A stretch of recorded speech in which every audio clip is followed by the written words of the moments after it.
Mon Seigneur et mon Dieu, je crois fermement que tu es ici, que tu me vois, que tu m'entends. Je t'adore avec profonde révérence. Je te demande le pardon de mes péchés et la grâce de faire avec profit ce moment de prière. Ma Mère Immaculée, Saint Joseph, mon Père et Seigneur, mon ange gardien, intercédez pour moi.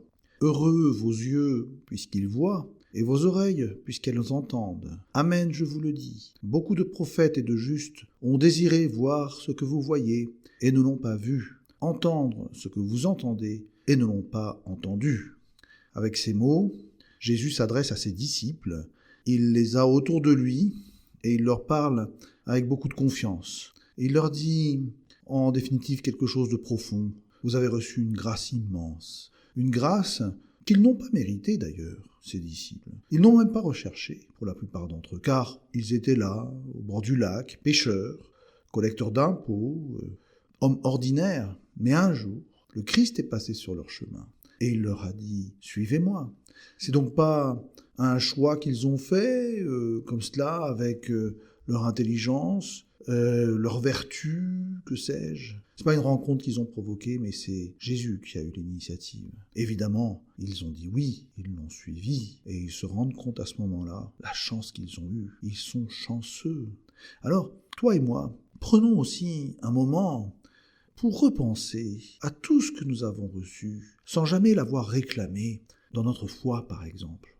Être né dans une famille qui t'a parlé de Dieu, ou bien alors avoir eu accès à une Bible, à une messe, à un événement qui t'a poussé vers le Christ. Peut-être une personne même qui t'a raconté comment Jésus est, avant même que tu comprennes la portée que ce nom a pour toi, Jésus.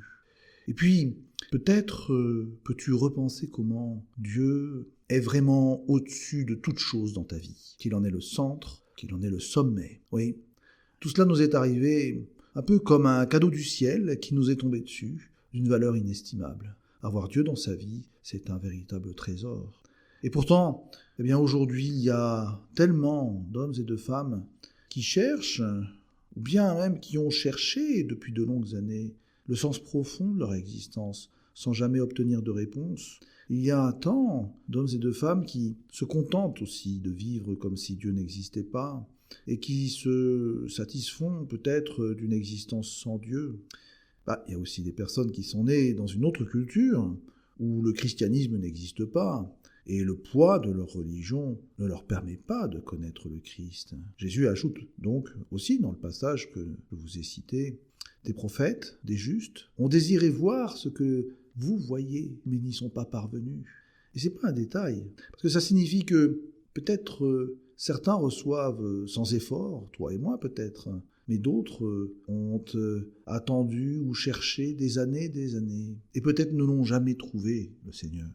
Je pense à une femme qui était une philosophe française du siècle dernier, qui s'appelait Simone Veil, et qui a passé une bonne partie de sa vie à s'approcher du christianisme, mais elle n'a jamais franchi le pas du baptême. Elle était fascinée par le Christ, mais elle se sentait comme retenue par une exigence intérieure qui l'empêchait de se sentir digne d'entrer pleinement dans l'Église. Et alors elle, qui par son métier de philosophe désirait tant comprendre les choses, la profondeur des choses, eh bien elle est morte, sans avoir reçu ce que la plupart des baptisés reçoivent lorsqu'ils sont des enfants, des bébés, sans même y penser. Et ça me dit quand même que ce contraste manifeste quelque chose d'important sur la gratuité du don, que vous et moi nous portons sans même nous rendre compte. Le problème, c'est que avec ce qu'on possède depuis toujours ou depuis si longtemps, on finit par ne plus vraiment le regarder ou le valoriser. Vous voyez, la messe du dimanche, prière du soir, un crucifix accroché sur le mur d'une chambre. Ces choses peuvent être tellement habituelles et elles peuvent glisser finalement dans l'arrière-plan de notre attention. On finit par s'habituer à tout. Alors, pour ça, il vient à ma mémoire une phrase de Jésus qui dit dans l'évangile de saint Matthieu au chapitre 7 « Ne donnez pas aux chiens ce qui est sacré. Ne jetez pas vos perles aux pourceaux, de peur qu'ils ne les piétinent, puis se retournent pour vous déchirer. » Évidemment, c'est un peu inquiétant, et ici, je ne traite personne de chien ni de pourceau. Mais c'est vrai, nous vivons avec tellement de choses qui sont saintes et sacrées. Il y a une anecdote à propos d'un vieux moine qu'on interrogeait sur sa vocation. Et alors il racontait que lorsqu'il était un enfant, il trouvait que la messe était longue, qu'elle était répétitive, et il ne comprenait pas pourquoi les adultes qui étaient avec lui semblaient absorbés par ces messes que lui, il jugeait tellement ennuyeuses. Et puis ensuite, plus tard, après avoir traversé une période où il s'était totalement éloigné de la foi, eh bien, il eut comme une conversion, un retour à Dieu, et puis il a redécouvert la messe, comme si c'était la première fois. Et il avait alors compris qu'il avait sous les yeux aussi quelque chose d'impressionnant. Ce genre de parcours ou d'anecdote, on peut le trouver chez beaucoup de croyants. Parfois, on se rend compte que lorsqu'on perd quelque chose d'important, et quand on le retrouve, eh bien, on mesure ce qu'on avait perdu et ce qu'on a retrouvé. Oui, alors, Seigneur, je sais que tu ne me demandes pas une compréhension parfaite de toutes les choses.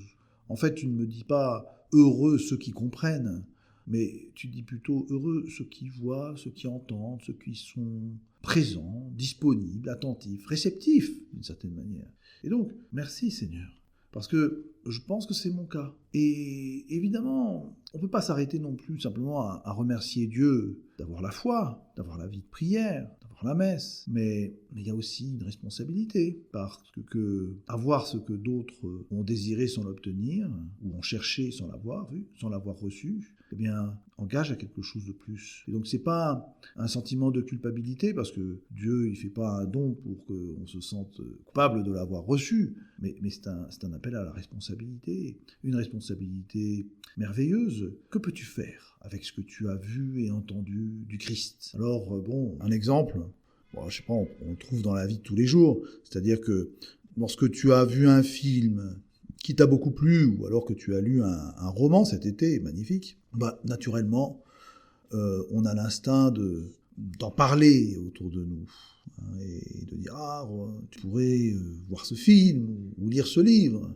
Et puis on en parle, pour que d'autres puissent à leur tour apprécier ce livre ou ce film. C'est spontané. Lorsqu'on découvre quelque chose de bien, on le partage. Eh bien, je dirais, c'est un peu la même chose dans le fait de partager notre bonheur et notre trésor d'être chrétien. Et implicitement, eh bien, c'est ce que Jésus attend de nous. Ce qui a été reçu n'est pas fait pour être caché, enfermé, secret. Alors, je ne sais pas, peut-être que nous pouvons, toi et moi, prendre quelques minutes de prière supplémentaire aujourd'hui pour nous souvenir un peu d'abord de comment nous avons reçu le trésor de la foi, comment nous sommes tombés en quelque sorte amoureux du Christ, comment nous avons découvert la prière, dans quelles circonstances aussi, qui sont les personnes qui nous ont aidés, notre famille bien sûr, et d'autres personnes, des prêtres, que sais-je, un ami, et puis remercions intérieurement le Seigneur qui nous a fait ressentir son amour. Et puis ensuite, peut-être que nous pouvons aussi identifier un moment où notre pratique religieuse est devenue un petit peu trop machinale. Je ne sais pas, une prière qu'on récite avec un petit peu trop d'habitude, et la routine qui peut y avoir, peut-être même dans l'assistance à la Sainte Messe. Et là aussi, essayons de rectifier un peu ces choses. Et enfin, proposons-nous de parler de la foi chrétienne à une personne de notre entourage cette semaine, un voisin, un ami, quelques mots peut-être, pas forcément de longs discours, et pas pour convaincre non plus, mais tout simplement pour partager ce que nous portons et ce que nous vivons, pour nous réjouir de transmettre aux autres le trésor de la foi.